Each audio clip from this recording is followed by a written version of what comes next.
Welcome to Kids Kingdom of Fun Learning. Hey KKFL family, welcome back. Today we're diving into two super fun expressions. Ever accidentally spilled a secret? That's what we mean by let the cat out of the bag.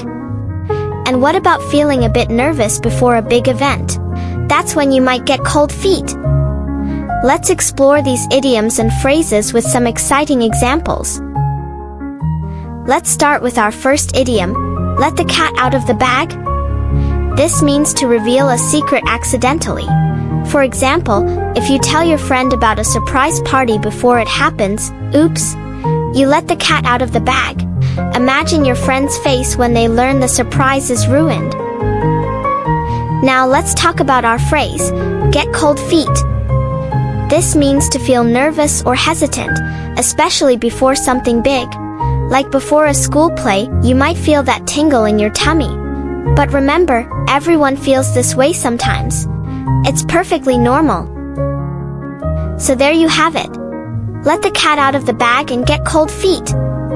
Keep practicing these idioms and phrases, and soon you'll be using them like a pro. Learning can be so much fun, especially when we do it together. Please do like, share and subscribe to our channel. Stay connected and see you all soon in the next episode.